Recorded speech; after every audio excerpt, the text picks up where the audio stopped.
we are Acacia, and we specialise in placing executives into high growth emerging markets. So it's very, very tailored towards the presenters that are presenting here today. And part of me talking, I wanted to be able to share some insights that add value to this audience today. And I think the biggest thing that comes with the things that we do in exec search is, what do people actually invest in? Is it the actual person or is it the asset? Obviously, they're not mutually exclusive to one another, but I think within these high growth, like infant stages, micro junior companies, you tend to find that a lot of it does weight in people. So in the last 2 years, Acacia's placed over 100 executives into resource companies. So we've been really, really busy. I've got a team of 8. Don't want to be a big exec search company, but I'm sure, like all of you, we are really selective in what companies we align ourselves with, because it's not an easy game running a junior company.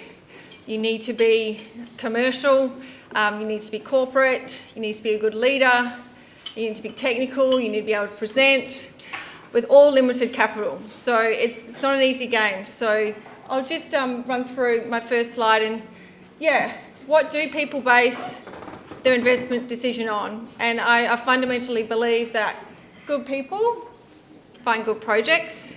And I'll just quickly run through the next slide, which is a summary of some of our key clients. And these clients were here once upon a time in microcap land, pitching and selling the dream. You'll see you've got Vulcan Energy there. They've got a zero carbon lithium project in Europe, done an amazing job. Bellevue Gold going through development, and then you've got Chalice and Liontown, where you've got the founders like Tim Goyder, who was pitching these companies at a really, really early stage to what they are today. I will also reinforce the companies like Chalice and Liontown. Kathleen Valley Lithium was not a thing 10 years ago.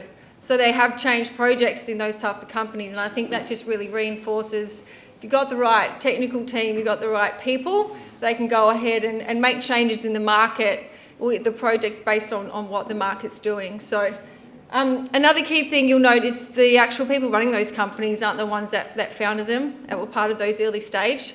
They were able to attract really, really strong leaders to take them through the next stage of that journey.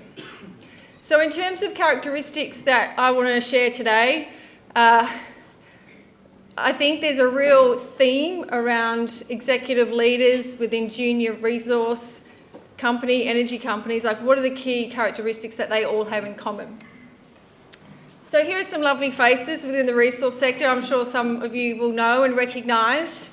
I think some really key similarities, and I certainly see this within the lineup today, so there'll be some really exciting stories to share. One thing is, if you look at all those faces, there are bar 2 have a technical and operational background. So Dave Sowell and Mark Clark, they are more from a finance background, but their ability to build really strong technical teams that have followed them throughout their career has enabled them to have high growth success, not just in one company, but in multiple. Track record, so these people have a track record, but I think a key point for me is they back themselves and their management teams with the right incentives. And that's a real key point, which I'll expand on, is they've got proper skin in the game and they're backing themselves. I remember catching up with Stevie Parsons in the corner there. About 8 years ago, he told me he was going to join this company called Drake. I'd never heard of it.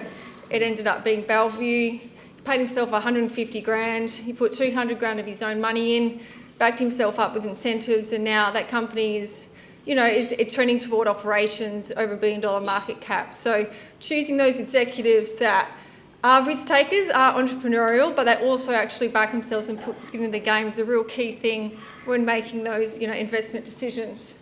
They're extremely shareholder focused, really strong board and chair. You want them to also have that track record. Focus, strong execution, but the last point from my perspective in terms of meeting executives on a daily basis and looking at their teams is every single successful entrepreneur in the field has this innate ability to identify talent and also build teams.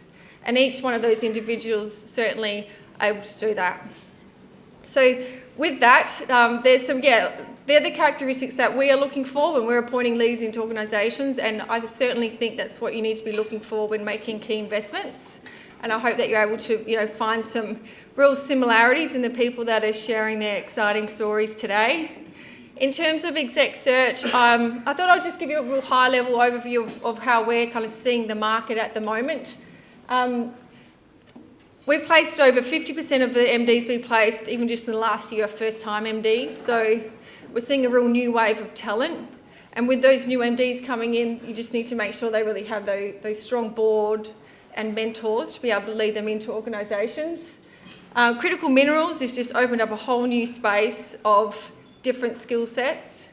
No longer do you need a mining engineer with underground gold experience to run a gold company.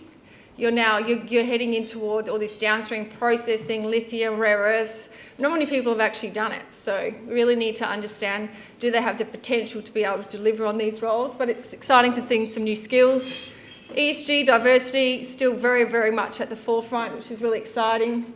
And we're seeing a lot of people coming out of the majors. So Riho, BHP, FMG, for the first time in a long time, we're seeing key executives wanting to get out of those companies and be more involved in this junior space, which I think is exciting to be able to get some really strong talent into the sector. And I'll just finish on some things that probably need a little bit of work still.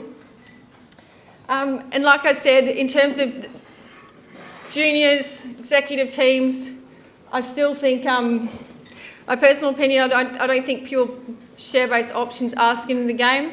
I think a lot of actual executives and management teams need to kind of look at it a little bit differently and make sure that people are incentivised correctly long-term. And it's still a massive talent shortage in the sector.